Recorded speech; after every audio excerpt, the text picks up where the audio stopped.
Good afternoon, folks. Welcome to the ARCA Racing Podcast. I am your host, Colby Evans. It is great to be back. Might as well get right into it first. I recently was going through some bad health issues, and unfortunately, I could not do a Watkins Glen review is because I literally could not talk, could not speak. I was pretty screwed up, but just wanted to get that quickly out of the way. Welcome to the show. We had a really action-packed weekend of ARCA Racing at Michigan, Irwindale, and the Springfield Mile, which saw some honestly great racing and some championship implications that, well, I think really shows why ARCA's championship battle is a lot more entertaining, honestly, than the NASCAR battle. As always, of course, my name is Colby Evans. I run the Start and Park account on Twitter. If you guys want to ever find out or look at any cool the Start and Park stuff from back in the day, fortunately, it doesn't happen now, but some ways that's for a good reason. But anyway, at Start and Park are on Twitter. Go and follow me, and let's have some fun. I'm a fun guy. But anyway, let's just get right into it. As always, like and subscribe, of course. I don't know why everyone just says that, so do it. Why not? But yeah, let's just get right into it. Michigan, 20 cars. Obviously not the best car count, because in the Michigan races used to get around 30, 35. And relatively, though, when you think about it, yeah, we only got 20 cars. But at least we only had one Start and Park. I think we had 19 that were actually planning to run the full race, which was actually more than last year. Because in 2020, we only had 17. And in 2019, we only had 18. So in some ways, it was actually a step up from the previous couple of years. And let me say, the ARCA cars, yeah, they got spread out, but the leaders stayed close to each other. Ty Gibbs did not get out to the big lead that everyone thought he would. And Corey stayed right there, even led the first lap of the race, which was quite fun. And let me tell you, this battle between these two kids, is it funny? Yes. Is it entertaining? Yes. Is it going to come down to the last race? Absolutely. But it's amazing to see that the ARCA cars, in my opinion, I called it. I think ARCA put on a better race than the Cup race at Michigan. Because you had Corey run him back down, not because of a run, not because of a push and air, because he physically could run him back down, got beside him. Unfortunately, Ty had the higher line, and at Michigan, the high line is kind of the preferred line. So Corey, unfortunately, could not do anything with it and had to settle for second. And that left the championship swing at 7 points. But luckily, when we get into Springfield later in the show, Heim was obviously able to do something about that. But that was not the big story. Despite a 20-car field, we still had quite a bit of action. Only 10 cars finished this race, and almost all of them with damage, I would imagine. It started out right out of the gate. We had 20 cars show up, and the 0-1, which was probably going to be the only Start and Park of the race, didn't actually even start the race. They had a fuel pump issue for poor Tony Cosentino. By the way, shout out for him. Happy birthday. Happy birthday. And he will be driving, I think, the 11 this weekend at Milwaukee. So happy birthday to Tony. But just 8 laps in, D.L. Wilson lost an oil line. And then we had the part of the race that I think really, including me, really upset a lot of people. Just the camera a little bit. There we go. But really upset a lot of people, including me. So it was on lap 1. Yeah, we also saw Corey Heim take the lead on lap 1, but it was where we saw Drew Dollar and Thad Moffitt get together on lap 1. If I'm correct, it was Drew that ran Thad into the wall. Was it, or was it the opposite way around? I have not seen the wreck in a day or two, but either way, they went into the wall off of turn 4. And it basically killed both of their days because they didn't throw the caution, and they both had to limp around the track to get back to pit road so they could do damage and get tires. Well, and then unfortunately, Thad being Thad, And, I understand the frustration. Your race is ruined and screwed on lap 1. You're already 2 laps down, only 10 laps into the race. I understand that part of the frustration. But it's one thing I'm about to get on here in a second. Thad catches back up to Drew and absolutely dumps him. Now, these ARCA cars, I believe they're at 650 horsepower. In the middle of turns 3, they're probably still pulling 150, 160 miles per hour. And they were just accelerating off of 4. And Tim Richmond was right behind him. He had another car, I believe, to his inside. So, and then 46 proceeds to turn the 15 and nowhere to go for the 27. And unfortunately for Richmond Club Motorsports, Tim Richmond takes an unbelievable impact to his car. And you've seen after pictures of the car absolutely destroyed. You saw the picture I got from Alex regarding his steering wheel. When the steering wheel is that bent, it was a vicious crash. And it was actually also reported that Tim, I think, lost part of his finger in that crash. And I'm not sure which ankle it was, but he broke, I think it was his left ankle. If I'm correct. If I'm wrong, I'm wrong. But he broke one of his ankles. Shout out to Tim Richmond. Get better, buddy. You're one of my good friends. Please get better. We all love you. You have one of the coolest names in racing. And it begged to the question that I immediately tweeted out. You've got 2 guys, Drew Dollar, who is known for wrecking people, and Thad Moffitt, who, with all due respect to him, nice guys. They're both nice guys. But they are not at the fab shop building these cars. They are providing the money to race them. And you're just destroying these cars for these poor guys back at the fab shop to fix. And it's bad enough when you wreck them and you're not turning the wrenches on them. But when you take out a team like Richmond Club, who they're not on I wouldn't say a shoestring budget, but they don't have the money to wreck a car like that. And seeing one get wrecked for no reason pissed me the F off. And it pissed off a lot of people in ARCA and in NASCAR. I guarantee you the officials were not too pleased about it. I was not happy about it. And a lot of my friends on Twitter and Facebook were absolutely livid. And rightfully so. It's nothing against Venturini and it's nothing against David Gilliland. It's against the 2 drivers who, in my opinion, need to be sat down and told by ARCA, knock it off. We are tired as fans of this. Is it entertainment in some ways? Just a little bit. But it also can go way too far. It also can go extremely way too far. And I lump Taylor Gray into this incident. I was not able to cover the Winchester race. Or did I? Actually, I did. I did cover the Winchester race. Forgot about that. But you lump in Taylor Gray, another kid who just doesn't have any. You got to say morals. If you read the full details of the story on how he crashed his car earlier this year, you'd think he's a knucklehead. And I'm not afraid to say that on camera. He's a knucklehead.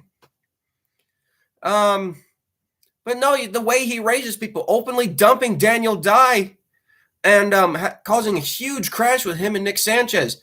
And then, ironically enough, later that night after the ARCA race, in the truck race at Gateway, he wrecked someone on the last. He basically took out the 40 truck on the last lap and cost Ryan Truex a top 10 finish. We need to sit down these kids and tell them, hey, I don't care if you got the money to come do this, but you're going to race this way. You're not going to race the way you think you're allowed to. This is the major leagues. This ain't some Saturday night late model race at Bowman Gray Stadium. This is the big leagues. You got to even consider ARCA the big leagues because they're still getting mainstream TV coverage. And going back to those 2 drivers, you can't do that. You just can't. Not at a 180 mile per hour track. And let's face it, ARCA cars are not as well, even Veterini cars are not as well equipped as Cup cars. You know, I don't know how old that car was, but I would assume it's over 5 years old. I believe, is it? I don't know if it's, I know they have a former Natalie Decker crash car, but I think that's their red Toyota. They have a red Toyota, a blue Ford, and a red Chevy. I believe that's, I think they have maybe one more car, but I don't know. I know they don't have many. But it really pissed me off, and it pissed off a lot of people, and it really begged the question. Everyone was talking about it. Is it about time that we take these young kids and tell them, hey, calm down right now, or you're going to be parked? And the sad part is that that's kind of all ARCA is now. Why do you think Brad Smith has such a big following? It's because he is what ARCA represents. Why do you think so many people loved Bobby Gerhardt and Wayne Peterson? Because they were what ARCA represents. ARCA was the blue-collar, do-it-yourself man's game of a series. You know, when you had the powerhouse teams, is Larry Clement, Patrick Sheltra, Cunningham. Let's see here. God, more classic ARCA teams. Todd Bowser's team. Even Thor Sports ARCA team. Mason Mitchell Motorsports. It was so much fun back in the day. And although I still support this series very much, and I would love to work for this series, man, I would love to go up there and ask the hard questions to those owners and really see how they feel about these young kids who they may be providing the money, but it doesn't matter because they're still tearing up crap. And it's just, and even outside of that crash, it was a caution-filled race. We had another, it was basically like I said, only 10 cars finished. We had 3 other cars drop out to mechanical issues. Connor Mosak dropped out with a fuel pump issue. Scott Melton dropped out with an oil leak. And Zachary Tinkle, who drove the 06 Ford for Wayne Peterson, and might I tell you, actually, surprised a lot of people, including myself in practice, when he only practiced 4/10 slower than Corey Heim in a Veterini car. That just shows right there, that black Ford that Wayne has, Wayne may be 84 years old. He's still got a fast car in his fleet. Unfortunately, if you saw on the TV broadcast, a lot of smoke out of that car. Go follow Zachary Tinkle on his Twitter and Facebook, and you'll get your updates. I believe it was an engine failure, just more put as an oil leak. But we'll get to the story on how they made it to Springfield in a second, because originally the plan, they were not going to go to Springfield. But luckily, Wayne being Wayne and the will to race kept him going. We also had a massive crash with I believe it was the 11 of Brandon Varney, the 97 of Jason Kitzmiller, and the 25 of Gracie Trotter. So not really a good day for Veterini. Their other 2 cars, despite the 20, wrecked and had pretty bad days. But yeah, and unfortunately, it was an unfortunate crash for Jason Kitzmiller, as that was the same car that they were going to use for Milwaukee this weekend. And unfortunately, since that car is totaled, they will not be at Milwaukee this weekend, which is sad, because I can guarantee you Cody Robart, owner of the team, and Jason Kitzmiller, who actually runs in the Super Stock Cup Series. That's where he runs mostly. They were really looking forward to this weekend, and it was a good car. It was a really good car that they had this weekend. But yeah, we even had some name returns. Jeffrey Magzink, I believe that's how you pronounce it, returned after a long 10-year absence. It was great to see him back. He got a top 10 finish. Our man Brad Smith, unfortunately late in the race, dropped out due to an electrical issue, but still got a solid 11th place finish, and he's still sitting 5th in points, baby. So that was pretty cool to see. Some other good runs in the field. We had Kyle Sieg, RSS Racing's ARCA return, finishing 5th. And, of course, good old Greg Van Alst finishing 6th. Nick Sanchez, who they said it was reported that he was driving a Gibbs car. I was always told that he actually purchased most of Holmes' fleet of equipment. But apparently this was a Gibbs car, I guess, turned into a Chevrolet. Finished third. So even though Rev Racing is really hurting for money right now, it's good to see that they're still producing good enough equipment to run competitive. That, my friend, is good to see. We came out of that race with, like I said, he had a 7-point lead. But when we get into Springfield, that changed. Now we move on to, there was no East race this weekend, but we did have a West race at the good old Irwindale Speedway, a track. It's so underrated. I think the one thing that's hurting that track is because it's out there in California. It's kind of, is it out in the middle of nowhere? I've kind of heard stories that it is out in the middle of nowhere, but it needs more recognition. It is a fun little track. And I think the main reason is because the preferred line at that track is not the inside lane, it's the outside lane. It's just like why I love IRP so much, Indianapolis Raceway Park. The fastest line is the outside. Rarely do you see that at short tracks. And I think in that aspect is what makes a short track special. Now, we did have some sad news coming into this race. Dean Thompson, who basically was in a partnership with Bob Bruncati's team, the team who runs the 6 and 9 cars. This was kind of a partnership between Dean and Bruncati, where he basically would get his cars from Bob Bruncati and run his team logo or his sponsor, Sunrise Ford. But I think it was actually fielded, though, by Thompson himself. Unfortunately, Dean came over with some health issues. I believe it was COVID symptoms, and was not cleared to race. And unfortunately, will give up I believe it was the points leader, and being 35 plus points back with only 16 car fields, it looks like, sadly, his championship hopes are pretty much dead, which is a shame because he was doing a really good job this season. It's kind of just like, excuse me there. It's kind of just like, Ty Gibbs and ARCA. If you're going to win an ARCA race in the West Series, you're going to have to beat the McAnally cars. And unfortunately, that's just not really going to happen these days. Jesse Love picked up the win in the Napa Auto Parts car, leading 66 of the 153 laps. I believe he now takes over the points lead. Looking at the point standings, yes, he now takes the lead by just 11 points, though, over Cole Moore, who, sidetrack to Cole Moore, has been killing it in the BMR Drivers Academy. I think he's won every single race. We had just 19 cars show up for this race, which is about the average field these days for a West race. Looks like we had 2 starting parks. Paul Pedroncili. If I botched that name, I'm so sorry.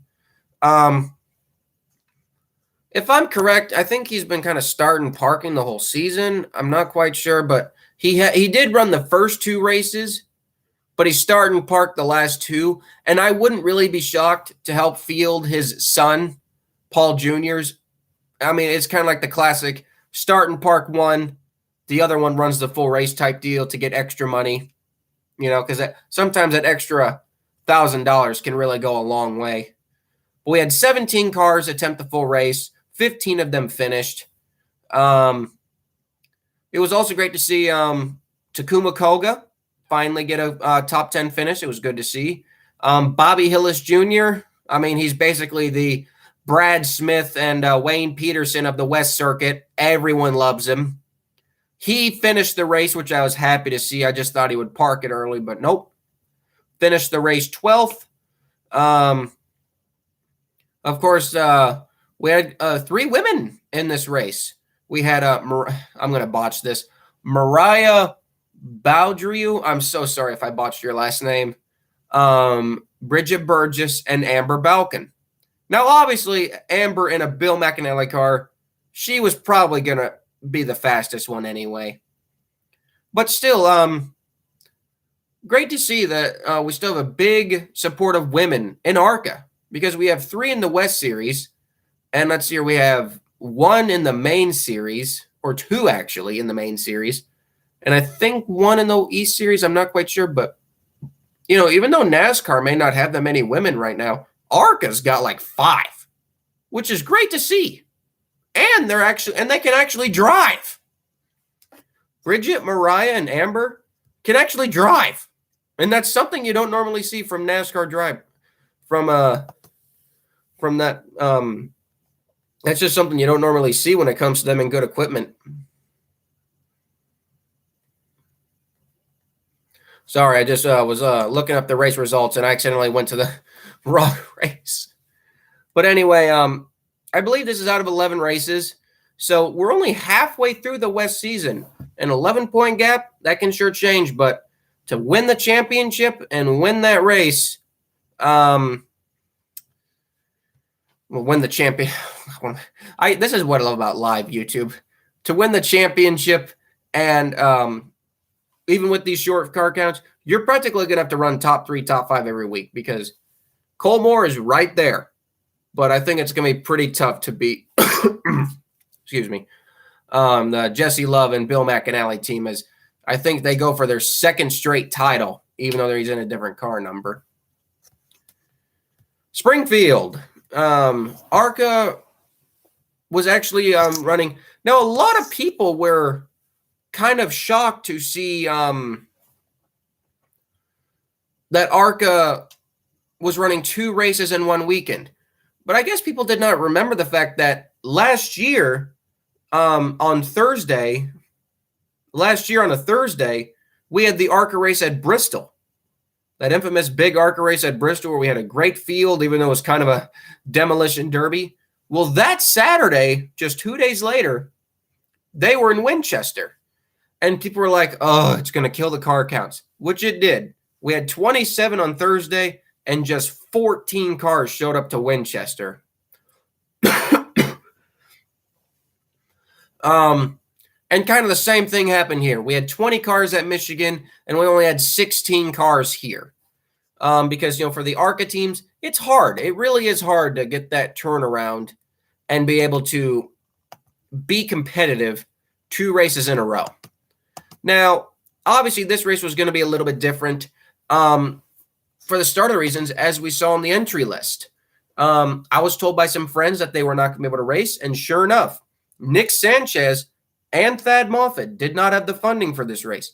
Now, I think in general, Rev Racing just didn't have the money for a separate dirt car. So I think they probably just leased out their number. And that number was taken by Landon Lewis. And the 2 car was actually fielded by Red A Motorsports, Mark Reddy's team. And the 46 still showed up to Springfield, but with the infamous Taylor Gray driving it, who, might I add you, did a great job in this race. But yeah, we only had 16 cars, unfortunately, show up. It really didn't hinder the race, but on a 1-mile dirt track, especially with all the starting parks we had, it kind of did really hurt it. We had 3 starting, not 3 starting parks. No, am I wrong? Yes, we actually did have 3 starting parks. Going back to Zachary Tinkle. Now, like I told you guys, unfortunately, that car blew up. Hopefully, that's not it for the Ford this season, as, Jesus. My dog just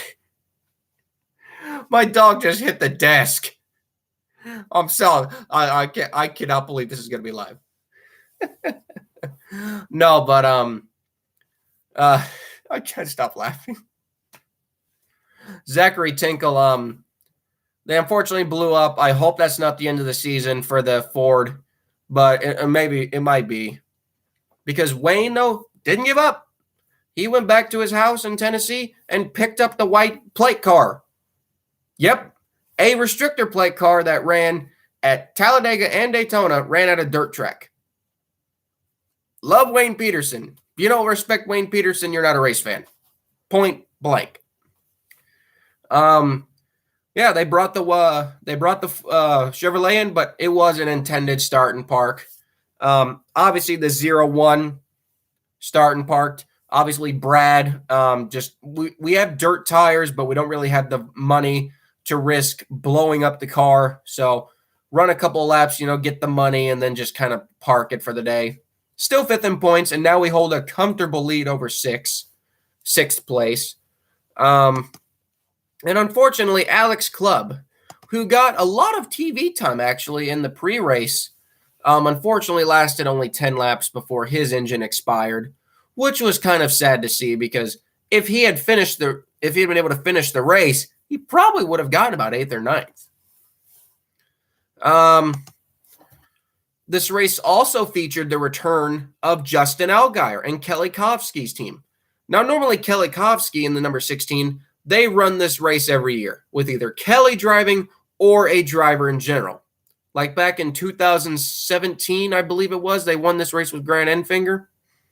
But it was great to see a big-time name come back for such a, with all due respect, not really the biggest race of the season.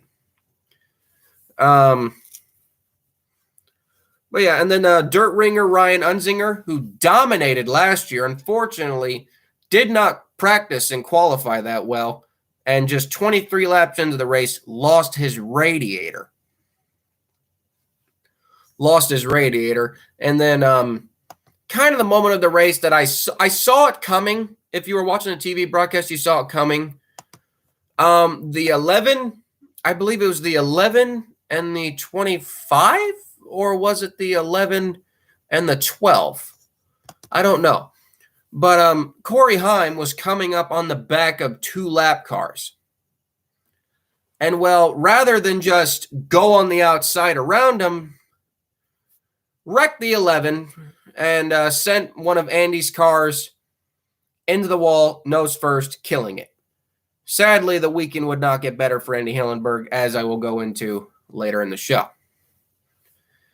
Again, not happy about it. Basically junked one of Andy's good Fords. And this was actually Mike Goody's first ARCA race in, I believe, 26 years. Longer than some of us and myself have been alive. This guy's made in-between starts. So it was really sad to see his return come to an end, because he probably would have gotten a top 10 finish. Now, the 25 this weekend was driven by Tony. She had never been on a dirt race, and this was actually one of the few races that the 25 did not have sold yet. When you looked at the page on Wikipedia, this was the only race that they had not sold yet, and I was worried that the 25 was going to be forced to start and park this race. So I think they had Tony come in last second with whatever sponsorship dollars she had, and just kind of run it anyway and see how good they can do. She finished 9th. I think she was the second to last. She was the second to last car running, last car on the lead lap. As I mentioned before, though, the race actually had some passes for the lead. Heim was dominant from lap 1. Ty Gibbs has never really been known to be the best dirt racer, and this is where I think could really hurt his season. Yeah, he finished second here, but say he finishes second again at DuQuoin. With just a couple races to go after that, maybe that lead he builds up is big enough to where Ty cannot catch him. Because remember, Venturini will have 4 cars at Kansas. Will we see Gibbs run a second one to try to combat that? I think they will. But no, Heim dominated. Despite Taylor Gray at one point getting out there and leading a couple laps, caution came out, and the 20 got back past him. Ironically enough, the winner of the West race, Jesse Love, round-trip flight to Springfield, Illinois, and actually competed in both races. So even at 16 years old, Jesse Love's already being a workhorse. The 2 guys who were placements, Taylor Gray finished 3rd in the 46, and Landon Lewis finished 7th in the 2 car. Like I said, not all that big of a race. I think we would have gotten a couple more cars if the turnaround wasn't so fast. But the championship came down to just one point with 5 races to go. And I tell you guys, I am so excited. It makes me so excited to see how much better and dumber this championship battle can get. I am very, very excited for this. And I think you guys really should watch it because it's 2 kids who are just probably going to wreck each other every race, even though they say they'll be clean on track. Next race obviously is Milwaukee, but before we start to get to Milwaukee, we have a sad situation to cover. As many of you saw on Twitter, I believe it was yesterday afternoon, or was it Monday afternoon? I'm not quite sure. Actually, no, it was Sunday night. Forgot it was Sunday night. Andy Hillenberg in Fast Track Racing, their hauler unfortunately caught fire. While I believe they were leaving a refueling station, a couple of Andy's crew members were at a refueling station while the hauler had left because they were going to catch up with it, if I'm correct, and they saw it smoking. And, yeah, the workhorse hauler that all of you guys had seen at the races with the giant 11 on it is now dead. Luckily, to the great action of the fire department, and shout out to Dick Doney, who was kind of the hero along with the fire department. They were able to salvage both cars that were in there, which was DL's 12 car and the wrecked 11 car. They were able to salvage them.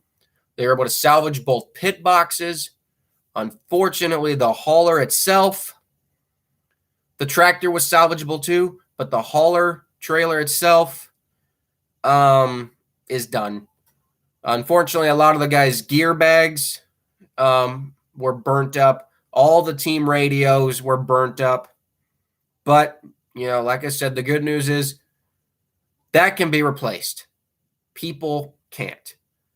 We're just happy, and I'm happy that everyone made it out safely and that a lot of the major expensive equipment was salvageable and that Andy will continue to run 4 cars the rest of the season. But, for an independent like Andy, you can't help but just say, why Andy?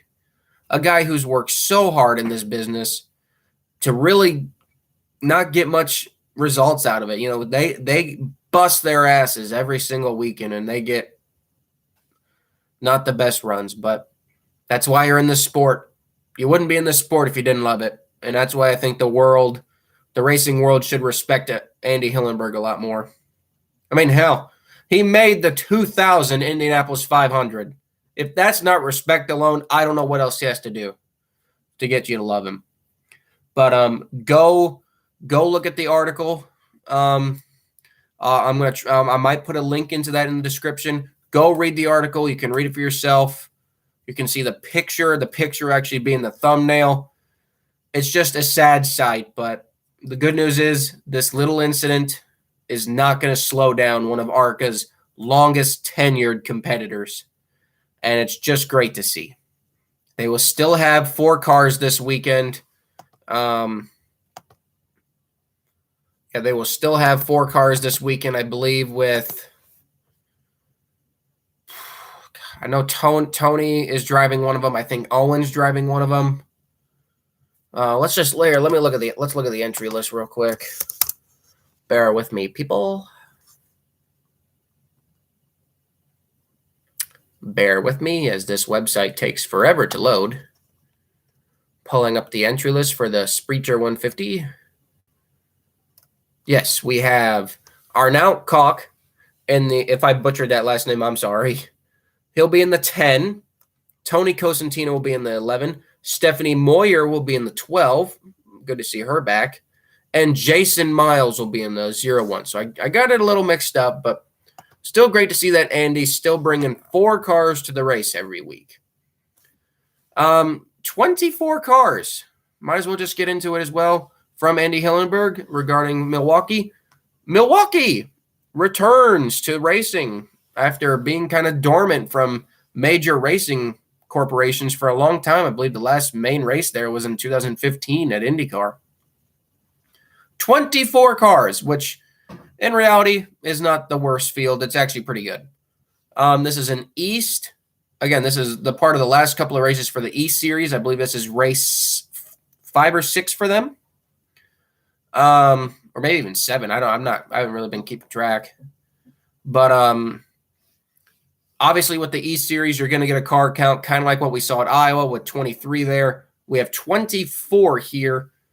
I think it's going to be a good race. You got a lot of East guys.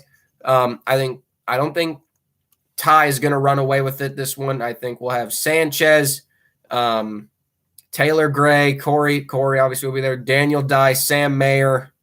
I would say include Sammy Smith and even Mason Diaz into that. I think we're going to see a great race. I think we're absolutely going to see a great race. Tune into this one because races like this are probably what might decide the championship. But it is scheduled on a Sunday. So there's going to be no racing on Sunday. So if you're not doing anything on Sunday, 2 p.m. Central Time, I believe on MAV TV, go watch a fun ARCA race. I think you guys would enjoy it.